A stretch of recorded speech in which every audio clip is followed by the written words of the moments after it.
Hello Tanvir, how are you? I hope you all okay. চলে এসেছি কালামের পার্ট 11 নিয়ে। আই হোপ তোমাদের ভালো লাগবে। যদি ভিডিওটা ভালো লাগে লাইক কমেন্ট সাবস্ক্রাইব অবশ্যই করে দেবে। মম ড্যাড, আমি বাবা হতে চলেছি। আমি বাবা হতে চলেছি। আমি আজকে অনেক খুশি। এই ফিলিংটা অন্যরকম কাজ করছে। আমি বাবা হতে চলেছি, আমার বিশ্বাস হচ্ছে না। জাঙ্কুক, তুই ভুল ভাবছিস। জিমিন মা হতে চলেছে, তুই বাবা না। তুই বাবা হওয়ার যোগ্য না। হ্যাঁ, আমি মানছি আমি ভুল করেছি, কিন্তু জিমিন তো এই ব্যাপারটা আমাকে বলতে পারতো। জিমিনকে দোষ করেনি কিছু।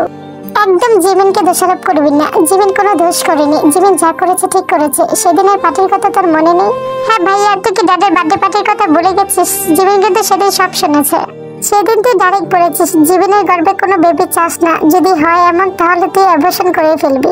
এখন বুঝতে পারছি জিমিন কেন বাড়ি ছেড়ে চলে গেছে। বেচারি ভয় পেয়ে গেছে তুই যদি বেবিটাকে কিছু করে ফেলিস, তাই বাড়ি ছেড়ে চলে গেছে। কি আমার বার্থডে পার্টিতে এমন একটা কথা বলছে জাঙ্কুক? কুলাঙ্গার কথাকার, বেরিয়ে যা আমার বাড়ি থেকে।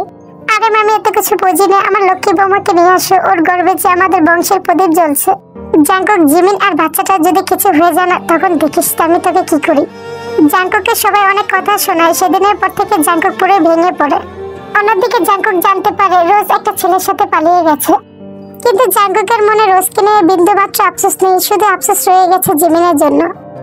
আর জিমিনের নিখোঁজ হওয়ার সংবাদ সব জায়গায় ছড়িয়ে দেয়। সব জায়গায় খোঁজ খবর লাগায়, পুলিশ লাগিয়ে দেয়। তারপরে জিমিনকে কোথাও পাওয়া যায় না। বাড়ির সবাই জিমিনকে তন্ন তন্ন করে খুঁজতেছিল। 1 মাস চলে যায়, তারপরে জিমিনকে কোথাও পাওয়া যাচ্ছিল না। জিনু, আমি অনেক ট্রাই করেছি, কিন্তু জিমিনকে কোথাও পাচ্ছি না। বাদ দাও খোঁজে। আরে জিমিনকে কোথাও পাবে না, কারণ যে নিজ থেকে নিখোঁজ হয়েছে তাকে কিভাবে পাবে? আম্মু, আমার সত্যি জিমিনের জন্য টেনশন হচ্ছে। না জানি মেয়েটা কি হালে আছে, কেমন আছে। এই কয়েকদিনে সবকিছু যেন উলটপালট হয়ে গেল। জাঙ্কুকটাও জানে কেমন করে পাগল পাগল হয়ে গেছে। ও ঠিক মতো খাওয়া দাওয়া করে না, বাসা থেকে বের হয় না, সবসময় চুপচাপ থাকে। ইদারিং দেখি অনেক ড্রিঙ্কও করে, আবার সিগারেটও খায়। দেখো গিয়ে পুরো রুমটা সিগারেটের ধোঁয়া দিয়ে অন্ধকার করে ফেলছে। এখন তো আমার জাঙ্কুকের জন্য টেনশন হচ্ছে। চিন্তা করো না আম্মু, রোজাবু তো অনুজনের সাথে ভেঙে গেছে, তাই দেবদাস হয়ে ঘুরতেছে। কিছুদিন গেলে ঠিক হয়ে যাবে। না সত্যি, এটা রোজের জন্য না। আমি জাঙ্কুকের চোখে জীবনের জন্য ভালোবাসা দেখেছি, জীবনের জন্য অনুতপ্ত দেখেছি। এখন ভালোবাসা লাভ কি? মেয়েটা তো চলেই গেছে ভাইয়ার লাইফ থেকে। এখন থাকুক যে যার মতো। যাই হোক আম্মা, আমি কলেজে যাচ্ছি, নিজে খেয়াল রেখো। ওকে টাটা। তারপর তে চলে যায়। কি হলো তে, আজকে আসতে এত লেট হলো কেন? আমি কখন থেকে সে অপেক্ষা করতেছি তোমার জন্য।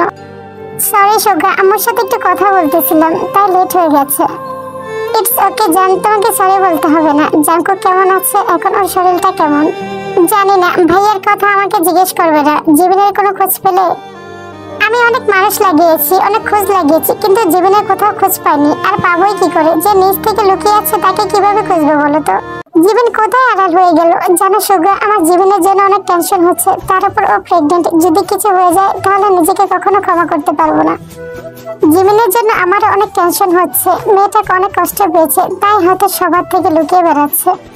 চলো গাড়িতে ওঠো, তোমাকে কলেজে পৌঁছে দিয়ে আমাকে হসপিটাল যেতে হবে। আর দেখি জীবনের কোনো খোঁজ পাই কিনা, আর যদি পাই তোমাকে জানাবো। তারপর থেকে চলে যায়। জীবন, তুমি কিন্তু এখন আমার কথায় অবাধ্য হচ্ছ। চুপচাপ এটা শেষ করো। আর কত খাওয়াবে আন্টি? আমি আর খাবো না, প্লিজ আন্টি। একদম না, তুমি একদমই খাওয়া শেষ করে উঠবে না। এই সময় বেশি বেশি করে খেতে হয়, তুমি জানো না? আচ্ছা থাক না জেসু, যদি ও খেতে না চায় তাহলে জোর করো না, ও পরে খেয়ে নেবে। তুমি কিছু জানো না, তুমি চুপ করো। এই সময়টা ওর পুষ্টিকর খাবার দরকার। আর আমি তো বেশি কিছু দিইনি। একটু পরোটা দিয়েছি, একটু মিল্কশেক দিয়েছি, একটু নুডলস বানিয়ে দিয়েছি, একটু ডিম সিদ্ধ দিয়েছি। এতে কি বেশি খাবার হয়ে গেল? জীবন মামুনি, এই মহিলার সাথে আমি তর্ক করে পারবো না। তুমি প্লিজ একটু আস্তে আস্তে করে খেয়ে নাও। আমি তোমার জন্য ওয়েট করতেছি। একটু লেট হলে কিচ্ছু হবে না। আজকে তোমার গানের রিলিজিং, সো চলো আমরা একসাথেই যাব। Thank you uncle. আর আমার সোনা ময়না আন্টি, তুমি রাগ করো না, আমি ট্রাই করছি ফিনিশ করার। ওকে। তারপর জীবন বাধ্য মেয়ের মতো খাবার ফিনিশ করে মেহমানের সাথে অফিস চলে যায়। জীবন, তুমি রেডি আছো? এটা লাইভ সিঙ্গিং হবে। আগে আমরা ট্রাই করবো তোমার ভয়েস দর্শকদের কাছে কেমন লাগে, তারপর আমরা সং রিলিজ করব। অ্যাকচুয়ালি আমি একটু নার্ভাস আছি, আমাকে একটু টাইম দিন। It's okay, take a time, relax হও। আমি তো তোমার পাশে আছি, তাই না? কিচ্ছু হবে না। I believe you. তোমার ভয়েস অনেক শার্প, তোমার তো অটোটিউনের প্রয়োজন পড়বে না। Thank you uncle for your believe. I am ready. Uncle, আপনার আমার সত্যটা মনে আছে তো? আরে হ্যাঁ বাবা, মনে আছে। তুমি স্টার্ট করো। জীবন লিমিনের কাছে একটা শর্ত রেখেছে। জীবন স্টুডিওতে গান গাইতে এসেছিল। জীবনের ফেস কভার থাকবে, জীবন শুধু গান গাইবে, সেই বয়সটাই মানুষের কাছে প্রচার হবে। কোম্পানি কখনো জীবনের নাম বা জীবনের ফেস রিভিল করবে না। আর লিমিনা জীবনের শর্তে এগ্রি করে, আর এই শর্ত নিয়ে জীবন গান রিলিজ করবে। Jibon, are you ready? Let's start.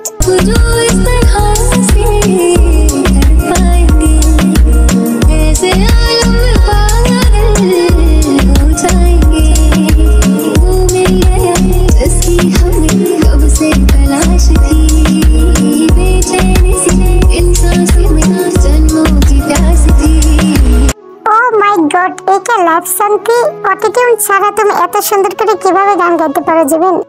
5 মিনিটের সং লাইভে 10 মিলিয়নের বেশি ভিউজ এসেছে। It's good sign for you Jibon, তুমি তো এক গানে পপুলার হয়ে যাবে। আই নো, আমি আগে থেকেই জানতাম জীবনের ভয়েস অনেক সুন্দর। আমার কোম্পানিটা ডাউন চলতেছিল, কিন্তু এখন মনে হচ্ছে জীবনই পারবে আমার কোম্পানিটাকে আবার ঠিক করতে।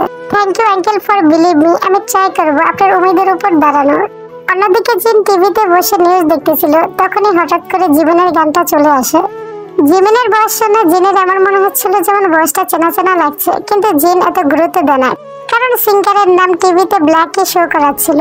হ্যাঁ আর্মি, জীবন নিজের নাম ব্ল্যাকই রেখেছে। এখন থেকে দুনিয়া জীবনকে ব্ল্যাকি নামে চিনবে। ব্ল্যাকি, এ বাবা কেমন নাম! দুনিয়া থেকে আর নাম পেল না নাকি এই সিঙ্গারের? ব্ল্যাকি নাম শুনে জিনের জীবনের কথা মনে পড়ে যায়। মেয়েটা কালো বলে কত কথা শুনতে হলো দুনিয়ার, আমিও তো কম কথা শোনানি। ভালো থাকুক, যেখানেই থাকুক দোয়া করি। জিনের গানটা ভালো লাগতেছিল, তাই জিন একটু বাড়িয়ে দেয় ভলিউমটা। গানের ভলিউমের আওয়াজটা জাঙ্কুকের কানে পৌঁছায়, আর জাঙ্কুক আটকে ওঠে। এটা তো জিনের ভয়েস লাগছে। তারপর জাঙ্কুক দৌড়ে নিচে যায়। জাঙ্কুকে এভাবে দৌড়ে আসতে দেখে জিন ভয় পেয়ে যায়। আরে কি করছিস? এভাবে সিঁড়ি দৌড়াচ্ছিস কেন? যদি পড়ে যাস? মম, টিভিতে গানটা আবার চালাও তো। এটা তো আর পারবো না, কারণ এটা লাইভ গান ছিল। মম, সিঙ্গারের নাম কি ছিল?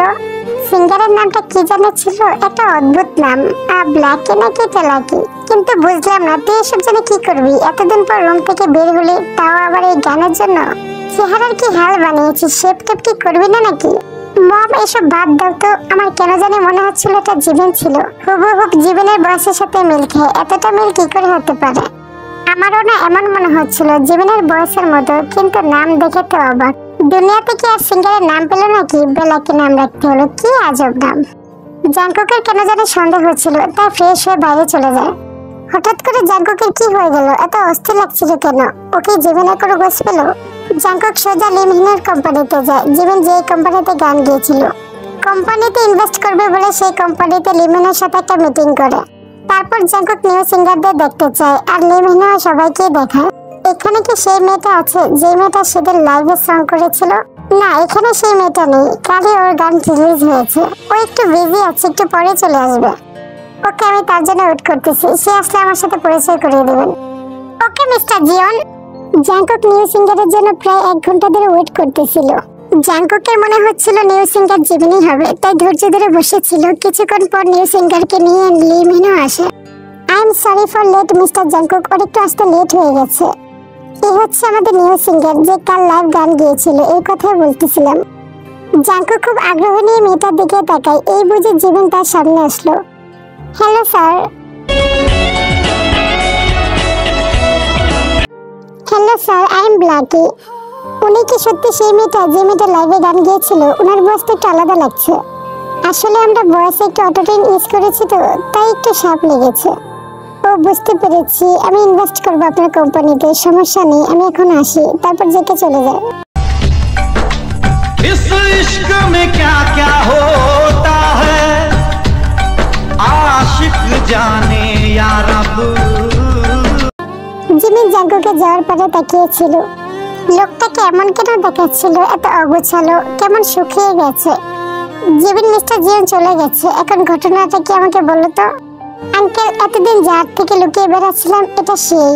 হোয়াট? এটা তোমার স্বামী? সে শয়তান স্বামীটা?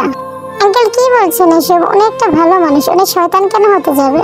তোমার সাথে এত এত অন্যায় করলো, তারপরে তুমি ওকে কিভাবে ভালো বলতে পারো? ভাই, আমি এত দলসাগর না, আমি বলতে পারবো না। উনি একটা শয়তানি। না আঙ্কেল, উনাকে ভুল বুঝবেন না, উনি এমনিতে ভালো আছে। আমার বিয়ের আগে থেকে আমি জানতাম উনি ওনার খালাতো বোনকে অনেক ভালোবাসে, কিন্তু আমার বিয়ের দিন বর পালিয়ে যাওয়াতে সবাই মিলে জাঙ্কুক ভাইয়ের সাথে আমাকে ফার্স্টলি বিয়ে দেয়। তারপর এত কিছুর পরে উনি আমাদের বিয়েটা মেনে নিতে চেয়েছিলেন, কিন্তু উনি যে মেয়েটাকে ভালোবাসে সেই মেয়েটাকে বলতে পারছিল না। আমার আর রোজ আপুর মধ্যে যে উনি ফেসে গেছিল। উনি অনেক সুদর্শন পুরুষ, উনি আমার মতো কালো মেয়ে ডিজার্ভ করে না। আর সবচেয়ে বড় কথা হলো উনি রোজ আপুকে ভালোবাসে, তাই ওনাকে বেছে নিয়েছে।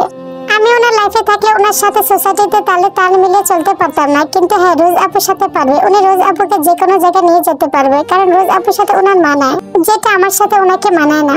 আমিও চাই না উনি আমার সাথে জড়িয়ে ওনার সারাটা জীবন নষ্ট করে দেয়। আর ইউ ক্রেজি জিমিন, তুমি নিজেকে এত তুচ্ছ কেন মনে করো? তুমি জানো না তুমি কতটুকু গুণবান। আমি তো দেখতে পাচ্ছি এটা জীবন জাগকের ব্যর্থতা যে তোমার মতো মেয়েকে হারিয়েছে। সবসময় উপর দেখতে নেই। দেখো জিমিন, তুমি আমার কথা মিলিয়ে নিও। তোমাকে হারানোর জন্য একদিন জাগকে পস্কাতে হবে।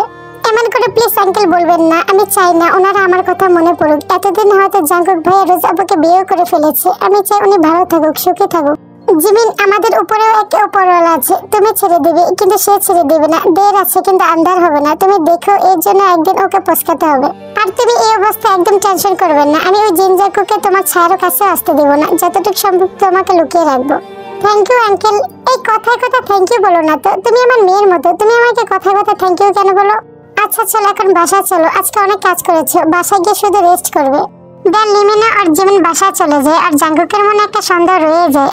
আজকের পার্টি এ পর্যন্ত। ভিডিওটি যদি ভালো লাগে লাইক কমেন্ট সাবস্ক্রাইব অবশ্যই করে দিও। Tata bye bye.